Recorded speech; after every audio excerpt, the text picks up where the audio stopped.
पुलोमेचे हरण करण्याचे त्यांनी निश्चित केले, परंतु आपले कृत्य योग्य व न्याय्य आहे याची त्याला खात्री करून घ्यायची होती.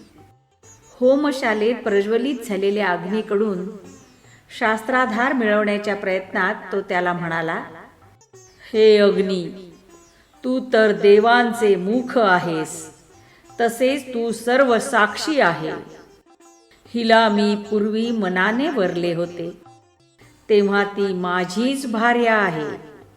असत्यवचनी तिच्या पित्याने माझ्याऐवजी दुसऱ्या जामाताची निवड केली, तेव्हा जरी तिचा विवाह भृगूंशी झाला असला तरी ती मुळात माझी पत्नी आहे. तेव्हा तिला स्वगृही घेऊन जाणे व भृगूंच्या तावडीतून तिला सोडवणे माझे कर्तव्य आहे. पुलोम राक्षसाचे वचन ऐकून अग्नी विषण्ण झाला. राक्षसाचे म्हणणे सत्य आहे हे तो जाणत होता. तेव्हा ती भृगूंची पत्नी आहे असे सांगणे असत्य कथन होईल असे त्याला वाटले.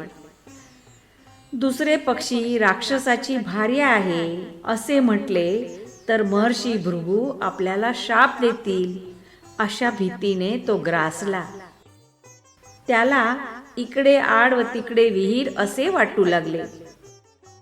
अत्यंत क्षीण स्वरात तो म्हणाला, पुलोमेला तू मनाने वरले होते ही वस्तुस्थिती आहे, परंतु तू तिथे समंत्रक विधीपूर्वक पाणी ग्रहण केले नव्हते.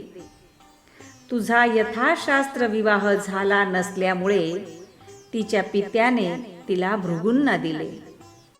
वेदविहित कर्मांनी विधीपूर्वक ती भृगूंची पत्नी झाली व त्या विवाहाचा मी साक्षीदार आहे.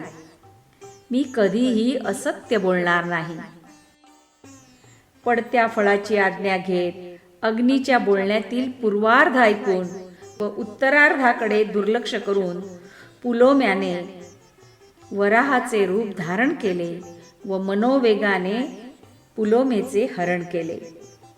हा सर्व प्रकार घडताच पुलोमेच्या उदरातील गर्भ संतापल्यामुळे च्युत झाला आणि म्हणून त्याचे नाव च्यवन असे पडले.